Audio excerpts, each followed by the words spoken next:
The movie begins with an avid mountaineer Aaron Ralston placing all his stuff inside the rucksack for trekking. He then leaves his house and drives to Utah's Canyonlands National Park without telling anyone. While driving, Aaron notices the road sign indicating his safe arrival at the destination. Aaron takes out his camcorder to video himself and says he finally enters the Canyonlands alone.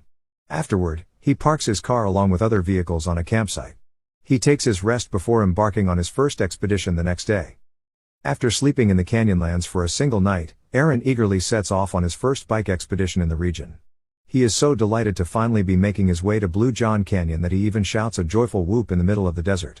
But then he stops cycling to start filming a video diary on his camcorder.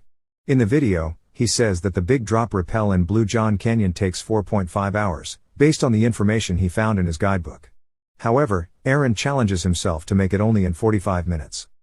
Aaron continues cycling afterward. But because of his cycling speed, Aaron eventually falls over the bike. Yet, Aaron only ignores it and even takes a picture of himself. Shortly after, Aaron pulls over, secures his bike to a smoke tree with a rope, and sets out on foot. But before he moves, he pauses to take in the breathtaking panorama of the Canyonlands first. After that, Aaron continues until he comes across hikers Christy and Megan. Aaron goes up to them and learns they got lost trying to reach the dome.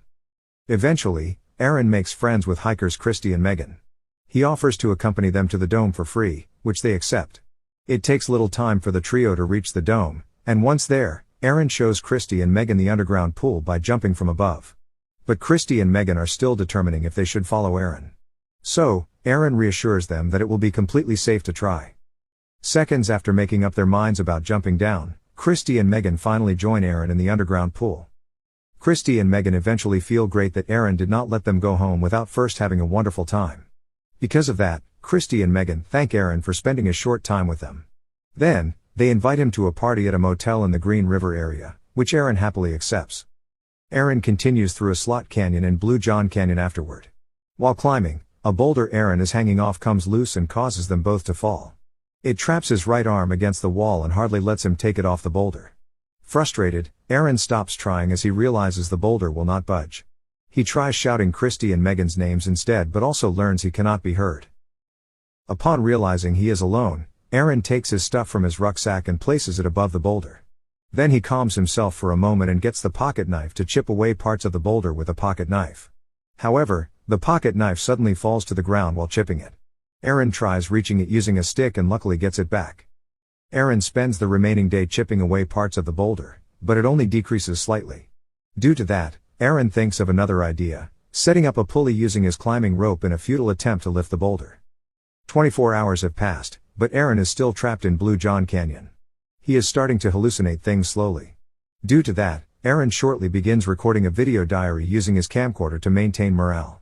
In the video, he is trying to get help from someone who might find his camcorder one day and contacts his parents immediately. He also tells the story of how he got trapped. Later at night, Aaron begins covering himself with a rope to keep him warm. He rests the whole night to get some strength for another attempt the next day, but his thoughts keep him awake. On his second day, Aaron tries again. He finally uses the pulley he set up and gives a take on lifting the boulder. But his low energy hinders him from giving force and pulling it because of dehydration. So, despite wanting to drink more, Aaron saves it for other days as there is only a remaining 300 milliliters of water in his bottle. Aaron re-records a video of himself afterward. This time, his story contains his experience trying to pull the boulder but failing because the climbing rope does not fit to remove big rocks, and only a static wrap rope can do it. After that, Aaron gets his water bottle to check how much water he still has, only to figure out that the remaining is only 150 milliliters. Aaron suddenly puts his urine in his camelback tube insulation, thinking he might drink it if he ever runs out of water. Aaron finds a tourniquet from camelback tube insulation on the third day while chipping the boulder. He fashions it and uses a carabiner to tighten it. Aaron is attempting to break the bones in his right arm and amputate it using the multi-tool because he thinks his hand is supporting the rock. However, the multi-tool is unsharpened since he bought it cheaply. Aaron blames himself for not bringing his Swiss knife because of that.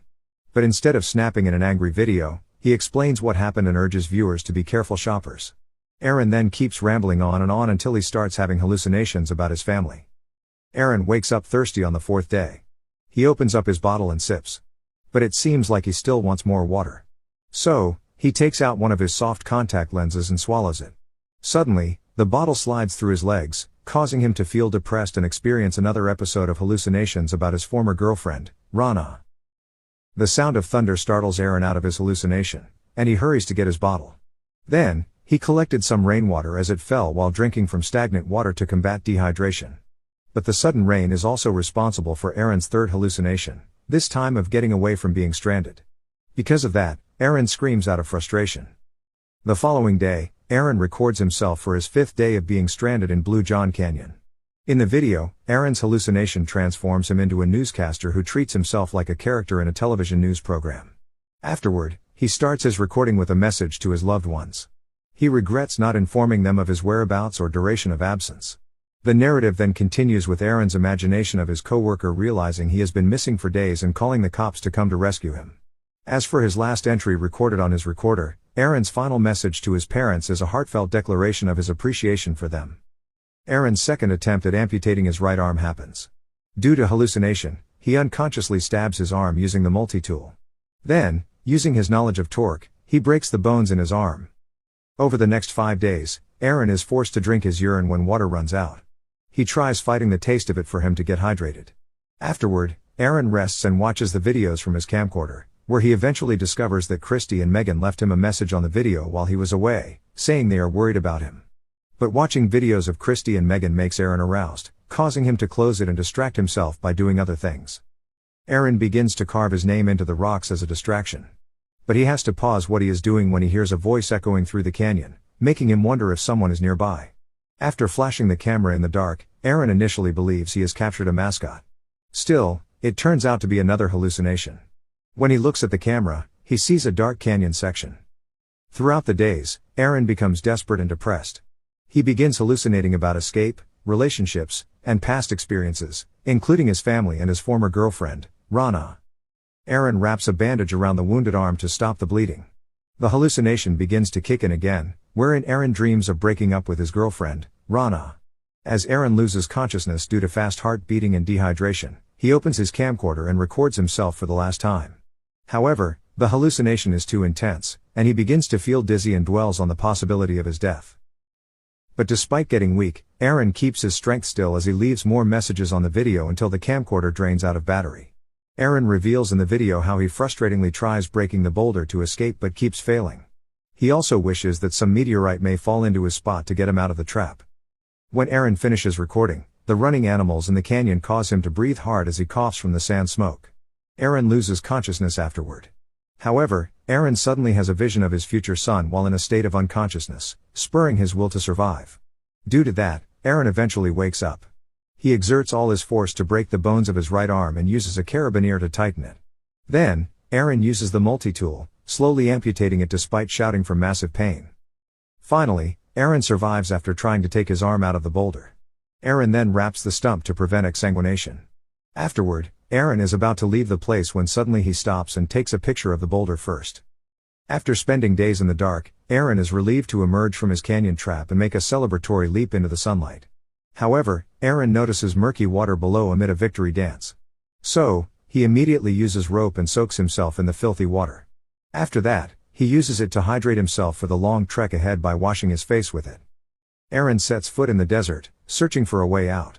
Despite the heat and his renewed attempts at hallucination, Aaron gathers the courage to continue when he unexpectedly comes across a family out for a trip in the desert. Because of this, Aaron yells at them and immediately pleads for help. Luckily, the family notices Aaron and rushes over to help and offer him water. The movie ends with Aaron having endured his ordeal of being stranded in Blue John Canyon for several days. The family works together to contact the Utah Highway Patrol for assistance rescuing Aaron. Thankfully, the Utah Highway Patrol gets there in seconds and rushes Aaron to the hospital before he passes out. It is also revealed that after Aaron's rescue, he conducts multiple interviews with the press to tell his experience in the Blue John Canyon. Even more intriguing is that Aaron met his future wife years later. And it turns out that his hallucination about having a son. At the same time, he was stuck in Blue John Canyon, which was actually an accurate premonition. After that, Aaron settled down, found a suitable partner, and soon welcomed a son into the world. However, it is also revealed that Aaron continues climbing. But this time, he always writes a note for his loved one stating his whereabouts.